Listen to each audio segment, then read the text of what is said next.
ngobrol lalu lalang.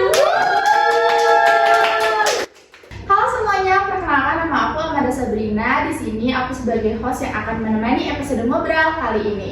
Oke ya semuanya, kenal maka tak? Saya. Jadi kita kenalan dulu ya. Boleh tanya siapa namanya?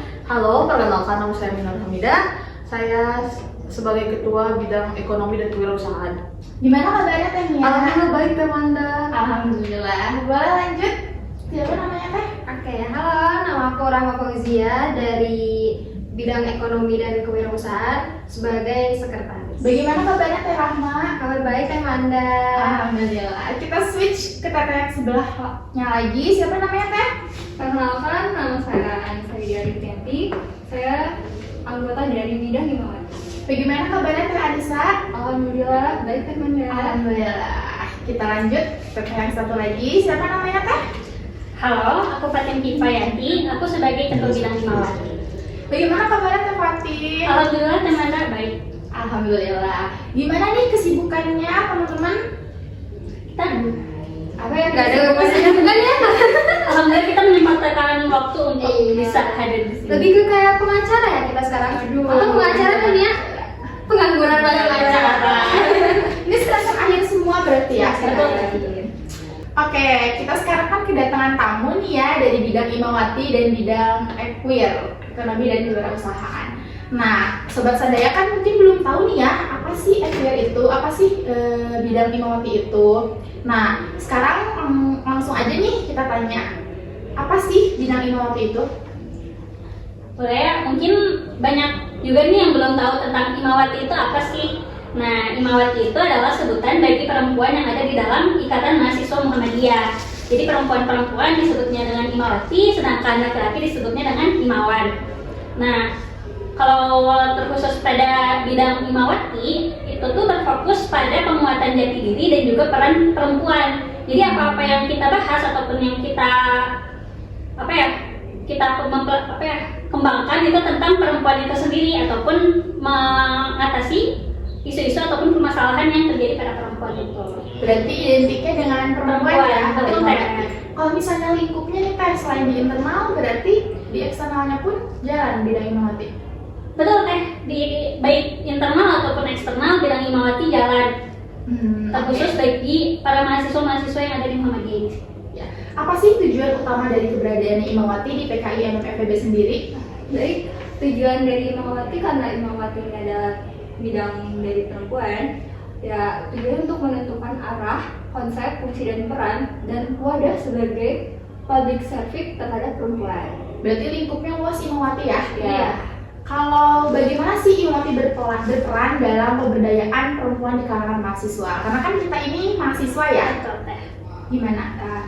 Karena di sekitar ini kita merespon tentang isu-isu kemanusiaan, karena bidang Himawati ini khususnya perempuan, maka khususnya itu di dalam terhadap literasi, khususnya isu-isu terhadap perempuan. Oke gitu ya. Nah, Teh Manda, sesuai nih sama program kerja kita juga udah mengupload konten-konten, salah satunya konten-konten yang bahas tentang perempuan itu sendiri. Nah, boleh dilihat ya teman-teman semua, itu ada di IG IMM FEB UM Bandung. Berarti banyak karyanya ya tertuang di sosial medianya PKI MFEB. Betul Teh Manda. Sangat kreatif ya bidang Himawati. Oke, selanjutnya kita switch dulu nih ya ke bidang Equir. Kayaknya udah masa baru mau ditanya. Ini Teh Rahma dan Teh Mia. Aduh, Sama kenapa seperti Teh Manda? sama seperti bidang Himawati. Ini aku mau nanya, apa sih ekonomi dan kewirausahaan itu? Oke, mungkin kita udah nggak asing ya Teh Manda sama yang artinya dari ekonomi dan juga kewirausahaan gitu ya. Iya. Karena kita juga di prodi masing-masing udah tahu gitu, dikasih pengertian gitu ya sama dosen-dosen kita arti dari ekonomi dan juga kewirausahaan. Oke, kalau menurut aku ekonomi itu adalah suatu ilmu, cara untuk mempelajari, mengelola suatu sumber daya yang sangat terbatas itu untuk memenuhi kebutuhan dan juga keinginan dari kita sendiri, dari masyarakat kayak gitu. Kalau untuk kewirausahaan ini, karena kewirausahaan ini tidak bisa dipisahkan dengan ekonomi, jadi kewirausahaan ini tuh suatu ya di ekonomi ini, kewirausahaan itu, karena untuk menciptakan sebuah lapangan pekerjaan kayak gitu. Berarti intinya Equer itu berhubungan sama bisnis ya? Ya betul. Oke. Untuk selanjutnya aku mau tahu juga nih apa tujuan dari bidang Equer sendiri? Baik, tujuan dari bidang ini sendiri adalah memfasilitasi mahasiswa mengaplikasikan rencana bisnis yang telah didapatkan atau yang sudah dimiliki gitu. Terus juga meningkatkan jumlah kewirausahaan di kalangan mahasiswa otomatis kan, dan memberikan kesempatan bagi mahasiswa yang memiliki minat berwirausaha untuk mengembangkan ide menjadi usaha kreatif dan inovatif. Berarti di PKIMM sendiri nih bidang Equer bisa mewadahi para mahasiswa ya? Betul, teman-teman. Untuk berwirausaha. Seperti itu ya Tania? Betul. Selanjutnya bagaimana sih Equer berperan dalam kalangan mahasiswa? Oke, Equer itu berperan di kalangan mahasiswa itu sangat penting ya, Temanda. Bisa kita juga sebagai mahasiswa meningkatkan keinginan kita dan tujuan mungkin dari kita ada yang bertujuan untuk menjadi wirausahawan gitu. Salah satu dari peran penting dari Equer ini di kalangan mahasiswa itu salah satunya dengan cara pendidikan kewirausahaan, atau mungkin kalau tidak pendidikan kewirausahaan kayak seminar mungkin ya Temanda. Seminar yang telah disediakan dari fakultas kayak gitu tentang kewirausahaan. Lalu ada juga dengan inovasi dan kreativitas. Inovasi dan kreativitas yang telah kita salurkan dari Equer itu ada ya Temia. Kita sudah upload juga teman-teman, sudah ada terpampang jelas ya di IG mengenai ekonomi dan kewirausahaan. Kita membahas mengenai ekonomi Indonesia pada tahun 2024 dan juga bahkan kita akan membahas mengenai ekonomi Indonesia di 2025. Jangan lupa buat teman-teman yang belum nonton, belum baca juga, langsung aja cek aja IG PKIMM ya. Jangan lupa di follow juga ya. Iya. Jangan lupa like sama komen. Berarti sangat edukatif ya untuk wirausaha. Oke. Sekarang karena kita sudah membahas nih, mungkin tadi juga sudah ini ya menyebutkan sedikit tentang job desk-nya mungkin ya dari bidang tersendiri. Oke baik, kita langsung aja masuk ke tema ya. Pada penasaran kan tema kali ini tuh apa? Nah, tema kali ini tuh yaitu mengenai tentang gender dan tantangan usaha. Jadi bagaimana sih mengatasi hambatan perempuan dalam berbisnis? Nah, di berbagai belahan dunia perempuan tuh masih menghadapi banyak hambatan yang berasal dari tadi ya stereotip gender. Nah, stereotip gender tuh contohnya nih. Jadi banyak masyarakat tuh masih berpikiran bahwa kalau perempuan tuh identik dengan perasa sensitif, emosional seperti itu dibandingkan dengan laki-laki mungkin yang kuat, pekerja keras dan lain sebagainya. Nah, perempuan masyarakat tuh mungkin masih identik dengan sistem patriarki kali ya. Jadi banyak yang menganggap bahwa perempuan tuh harusnya di rumah aja, jadi ibu rumah tangga aja gitu. Kayak tugasnya cuma mengandung, melahirkan, terus membesarkan anak, sedangkan laki-laki itu harus kerja seperti itu. Nah, meski demikian banyak perempuan tangguh ya yang terus berjuang untuk membuka jalan mereka mencapai pada karirnya. Seperti itu ya, teman-teman. Nah, sekarang maka dari itu kita akan membahas tantangan-tantangan apa sih yang dihadapi beserta strategi-strategi apa yang bisa mengatasi berbagai hambatan tersebut gitu. Nah, untuk selanjutnya aku mau nanya dulu nih ke bidang Imawati. Nah, tadi kan udah disebutin ya banyak perempuan yang harus berhadapan dengan stereotip gender ataupun anggapan bahwa mereka tuh kurang cocok dalam memimpin bisnis. Bagaimana sih bidang Imawati melihat persepsi itu? Baik Temanda, seperti yang Temanda bilang ya, masih banyak gitu stereotip yang menjadi hambatan ataupun tantangan bagi perempuan dalam memulai bisnis ataupun memimpin bisnis itu sendiri. Sedangkan stereotip gender ini bisa kita lihat dengan cara pandang yang berbeda ataupun dengan gagasan yang berbeda. Mungkin memang stereotip gender ini sudah mengakar atau sudah membudaya dan udah dari dulu juga udah udah jadi hal krusial lah stereotip gender ini. Nah, mungkin sekarang kita bisa ubah nih cara pandang kita tentang stereotip gender ini, karena gender tuh tidak mengarah pada jenis kelamin saja, kita sebagai perempuan atau mereka sebagai laki-laki, tapi kita juga bisa berfokus pada hal-hal lainnya seperti perannya, identitas, ekspresi, ataupun kualitas dari subjek itu tersendiri kan, baik itu laki-laki ataupun perempuan. Jadi meski memang perempuan terlihat lemah atau selalu membawa perasaan, memang tidak perlu bisa lepas karena udah terciptakannya seperti itu kan, dengan tandanya menstruasi itu, periode menstruasi itu. Cuman dalam hal berbisnis toh banyak juga orang-orang perempuan di luar sana yang udah memulai bisnisnya sendiri, bahkan menjadi aparat-aparat pemerintahan pun sudah banyak. Jadi tidak bisa tuh kita memakai stereotip gender di era-era sekarang. Kita harus ubah cara pandang stereotip gender itu sendiri. Nah, kalau misalkan boleh nih ya Teh Manda, contohnya itu kalau misalkan kita lihat pada zaman Rasulullah sendiri itu salah satunya itu Khadijah. Khadijah kan sudah memulai bisnis sejak lama, bahkan sebelum bertemu dengan Rasulullah pun Khadijah udah memulai bisnis itu sendiri, dan Rasulullah pun ikut dalam bisnisnya Khadijah, yang berarti apa? Khadijah ini udah memimpin bisnisnya sendiri loh. Nah, kalau misalkan di era-era sekarang, misalkan Susi Pujiastuti udah menjadi aparat menteri pemerintah, ataupun Sri Mulyani sampai menjabat sampai sekarang, ataupun siapa tadi Ada nih salah satu konten kreator, awalnya tuh dia dari usia dini ketika dia SD, di SMP, dia udah berjualan di SD-nya, SMP-nya, dan akhirnya ketika di masa pandemi banyak kan orang yang di PHK, dan dia terinspirasi untuk membuka lowongan pekerjaan. Awalnya tuh dia buat kaos dulu dari tali yang berwarna yang gitu, tahu kan yang karet terus nanti itu dijual tuh kan pada masa COVID itu banyak kan orang yang beli kan, nah, lucu mungkin ya. Tapi setelah COVID itu selesai, akhirnya dia mau buka usaha di bidang kerudung. Dia memasarkannya lewat internet, apalagi TikTok kan sekarang hype banget kan, kalian pasti semua nonton di TikTok tuh.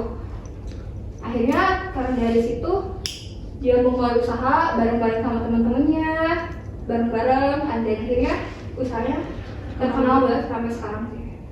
Iya, berarti tidak bisa dibilang bahwa perempuan tuh nggak bisa berbisnis ya. Perempuan juga bisa, tidak menutup kemungkinan gitu ya untuk berusaha berbisnis gitu, karena tidak ada gender yang ini ya, yang apa? Membatasi. Ya, membatasi, benar. Oke. Apa sih saran dari bidang Imawati bagi perempuan muda nih yang ingin memasuki dunia bisnis, namun masih ragu karena tantangan yang dihadapi? Karena banyak yang mungkin takut ya, karena zaman sekarang kan apa aja tuh bisa dibisnisin ya, kayak kita thrift baju bekas mungkin yang ada barang-barang dari kita gitu, semuanya bisa.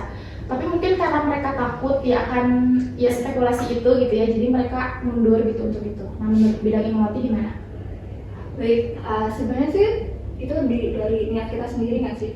Kalau kita udah niat, udah percaya diri dengan kemampuan kita masing-masing, pasti usaha kita akan membuahkan hasil.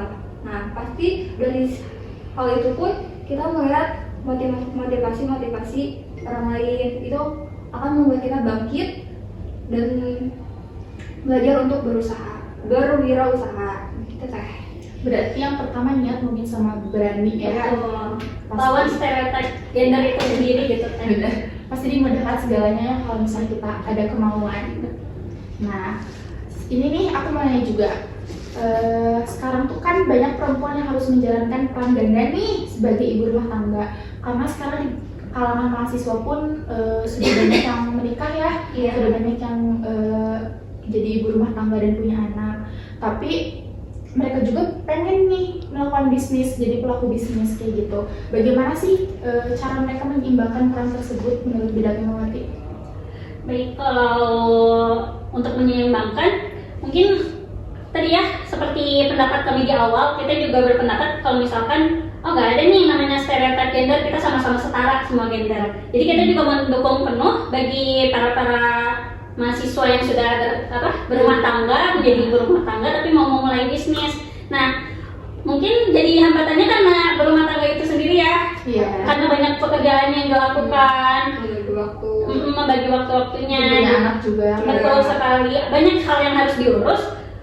Tapi kalau misalkan kita benar-benar ingin berbisnis, tahu apa ya tujuan yang pasti buat berbisnis itu apa, bakalan dikreat kok sama kita sendiri juga kan buat menjalankan bisnis itu sendiri.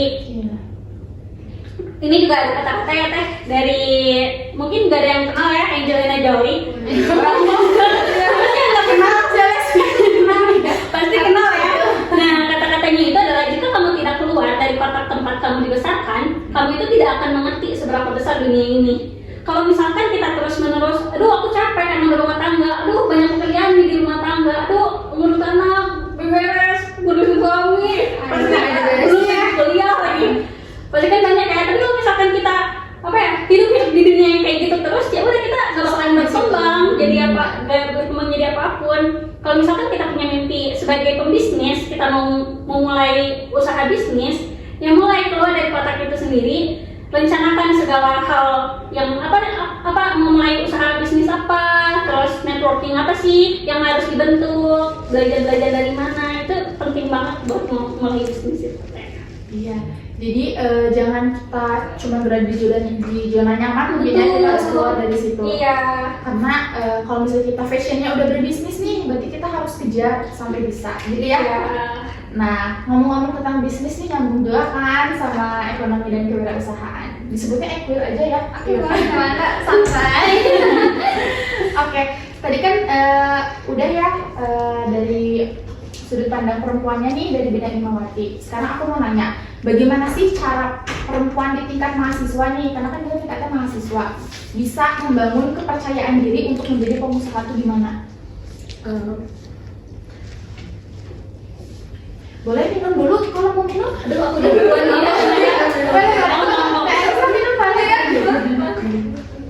Betul, sebenarnya nggak jauh beda ya sama apa yang dibicarakan oleh Teh Fatin gitu.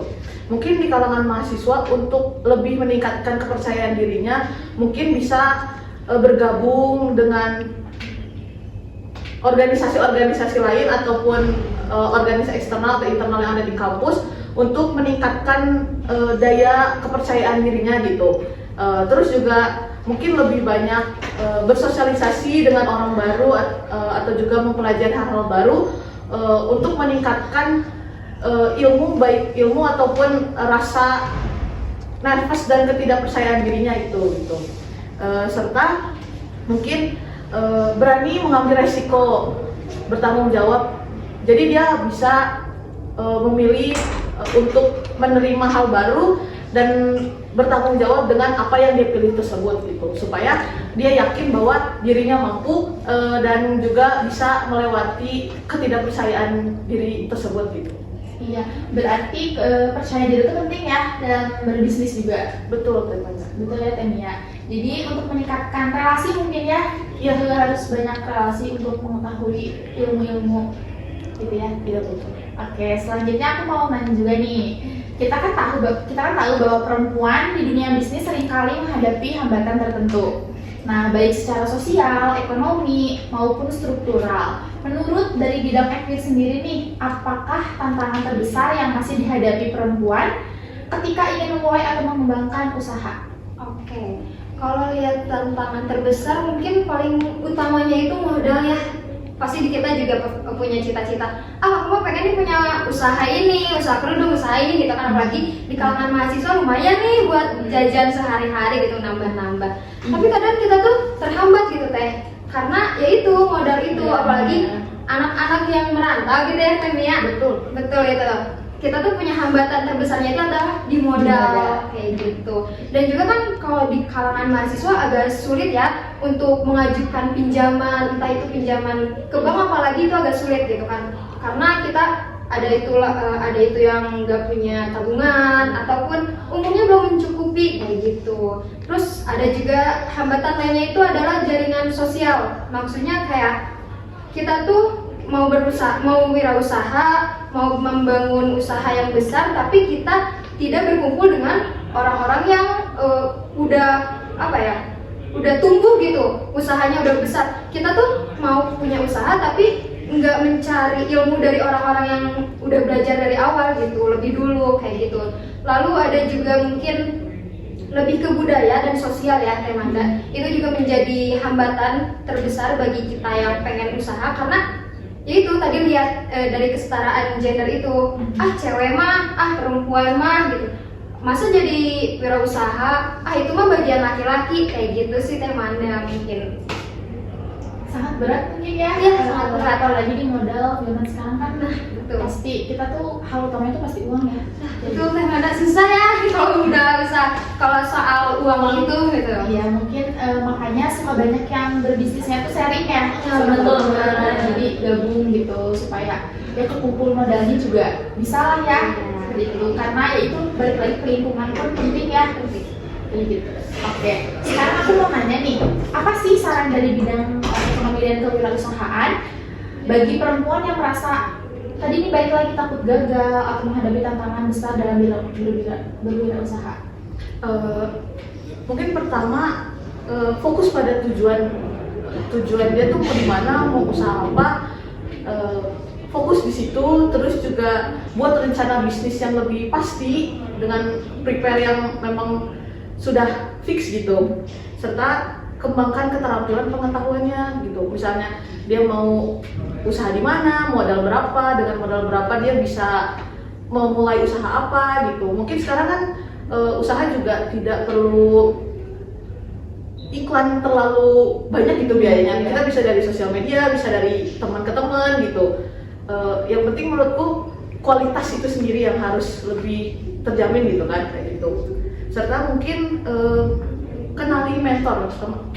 Dia harus punya mentor tersendiri untuk tempat dia mencurahkan ataupun misalnya tempat berkeluh kesah, serta sharing tentang ilmunya itu sih gitu.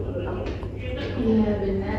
Sekarang banyak ya kayak seminar tentang kewirausahaan kan ya, betul, yang berbayar maupun tidak berbayar kan. Di situ pasti udah banyak mentor yang profesional yang kita bisa ambil pelajaran dari situ. Gitu ya, Tania, Rahma.